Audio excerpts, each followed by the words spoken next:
بسم اللہ الرحمن الرحیم الحمدللہ رب العالمین۔ اس ذات باری کا بہت زیادہ میں شکر گزار ہوں کہ اس نے اپنی نعمتوں سے ہر وقت مجھے نوازا ہے۔ میرا بچپن بہت ہی اچھا گزرا۔ میری پیدائش سکھ ریاض کپورتھلا شہر کی ہے اور 1938 کی میری پیدائش ہے۔ اس روز کی پیدائش ہے جس دن حضرت علامہ اقبال اللہ کو پیارے ہو گئے تھے، یعنی 21 اپریل 1938۔ اور میں اپنے والدین کا اکلوتا بیٹا تھا اور بقول میرے عزیز و اقارب کے انتہائی خوبصورت اور اتنا گورا چٹا تھا کہ انہوں نے میرا نام بگو رکھا ہوا پیار سے۔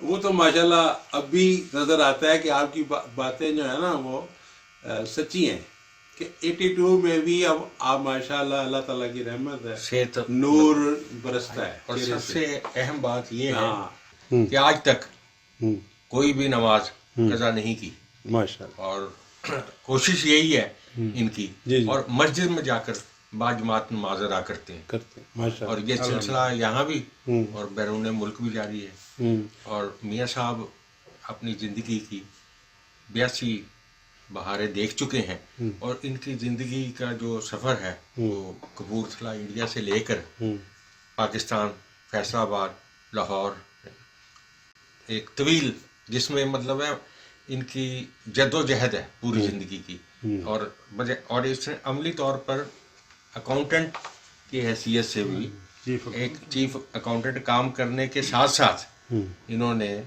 لکھنے کا کام جو ہے وہ ہر دور میں جاری رکھا، وہ فیصل آباد کا اخبار ہوں یا لاہور کے۔ تو میاں صاحب بھی اپنی تفصیل بتاتے ہیں کہ انہوں نے قیام پاکستان کے وقت کیا منظر دیکھا۔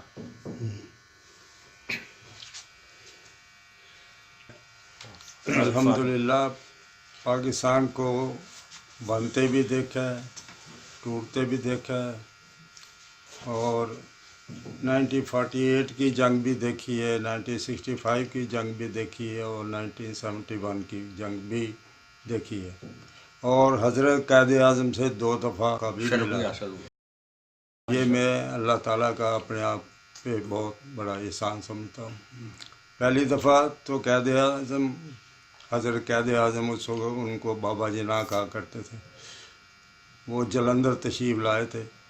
میں اس کو اسکول میں پڑھتا تھا اور 5ویں یا 6ٹھی جماعت میں تھا۔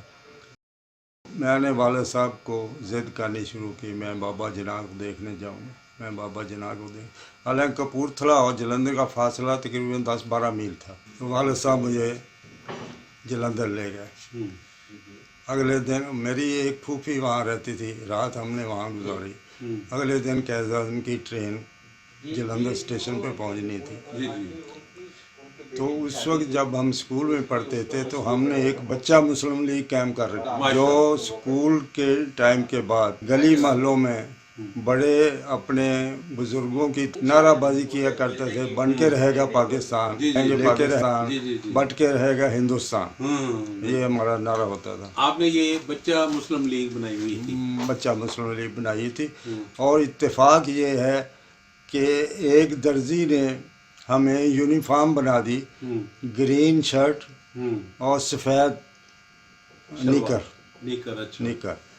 تو اس یونیفارم میں ہم 10-12 لڑکے اسکول کے باہر نکلتے تھے اور گلیوں محلوں میں نعرہ لگایا کرتے تھے۔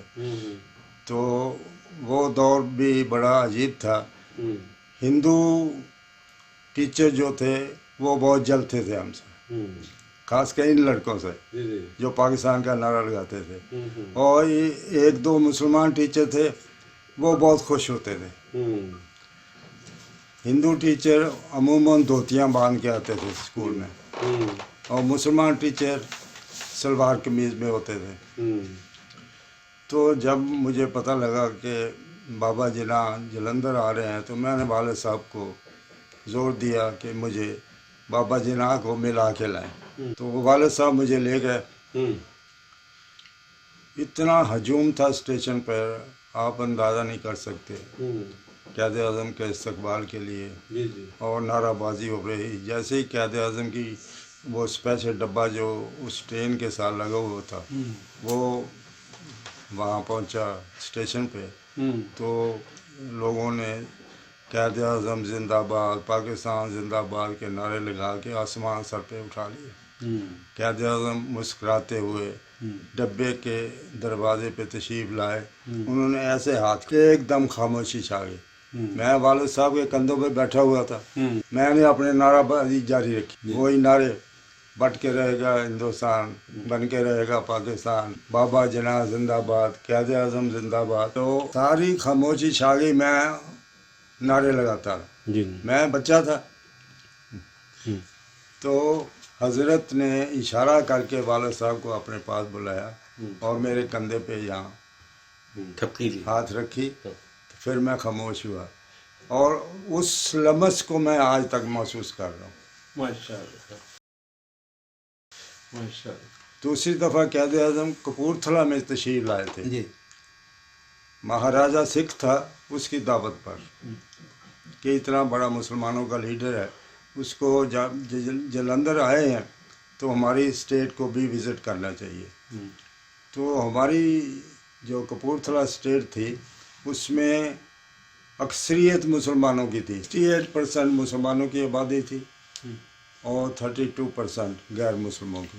اس میں زیادہ سکھ تھے کیونکہ وہ سکھ اسٹیٹ. تو جب پارٹیشن ہوئی ہے، مہاراجہ فرانس گیا ہوا تھا، اس کا بیٹا جو تھا وہ بڑا متاثر. مہاراجہ پٹیالہ نے اس کو ورگلایا کہ اپنی اسٹیٹ سے مسلمانوں کا صفایا کرو تو میں تمہیں انڈیا کے پنجاب کا گورنر بنوا دوں گا. تیرے آپ کو شاید اگر آپ نے تاریخ پڑھی ہے تو سب سے زیادہ مسلمانوں کا قتل عام انہی 2 اسٹیٹس میں ہوا تھا، پٹیالہ اور کپورتھلا. ایک قافلہ انہوں نے وہاں کی ایک تحصیل سے سلطان، وہاں سے انہوں نے ایک قافلہ تیار کیا کہ یہ مسلمان آرمی کی حفاظت میں پاکستان جائے گا. اس کا قتل عام عین شہر کے برابر آگے کیا گیا اس پورے قافلے کا. ہم کوٹھے پہ کھڑے، ہمارا 3 منزلہ مکان تھا، میں اور میرے ماموں کھڑکی میں کھڑے ہو کے وہ سارا منظر دیکھ رہے تھے اپنی آنکھوں سے. تو اس کی حفاظت کے لیے جو ملٹری تھی وہ ہندوؤں اور سکھوں پہ نام اس کا رکھا پاکستان ملٹری کی حفاظت میں. انہوں نے جب دیکھا کہ شہر کے لوگ ہو سکتا ہے قافلے کی مدد کے لیے آ جائیں، انہوں نے شہر کی طرف فائرنگ شروع. میں جس کھڑکی میں کھڑا تھا اور میرے ماموں، اس پہ ایک بس پورا آ کے لگا اور اس کے پرخچے اڑ گئے اس کھڑکی کے، اور میرے ماموں نے فوراً مجھے دبا کے نیچے کر لیا اور اس کے بعد ہم اس کھڑکی میں کھڑے نہیں ہوئے.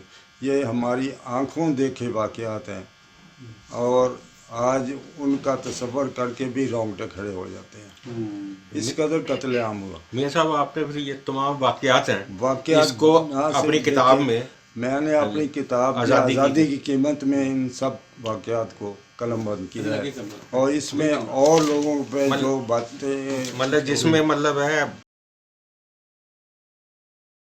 میں مسلمانوں کے قتل عام کے سچے واقعات شامل کیے. نوائے وقت میں یہ ٹائٹل سمیت اس کا پورے 2 یا 3 صفحات میں جب پہلا ایڈیشن آیا تو نظامی صاحب نے خصوصی طور پہ اس کو شامل کروایا تھا سنڈے ایڈیشن میں. مجید نظامی صاحب. ہاں جی، مجید نظامی صاحب، ان کو یہ کتاب بہت پسند آئی تھی. انہوں نے درجنوں کے حساب سے یہ میرے سے لے کے آگے تقسیم کی اسکولوں میں اور کالجوں میں بطور ریفرنس بک. اسی طرح آپ نے ایک اور کتاب شکنتلا سے فاطمہ تک، اس کو مطلب اس کے پیچھے کیا پس منظر ہے؟ اس کی پہلے میں آپ کو اس کا بڑا ہی عجیب پس منظر ہے. میں جب اس کو لکھ رہا تھا تو میرے اپنے آنسو نہیں رک رہے تھے. میاں محمد طاہر ابراہیم کی مزید دلچسپ اور معلوماتی ویڈیوز دیکھنے کے لیے نیوز ڈے کے آئیکن کو پریس کر کے سبسکرائب کر دیں.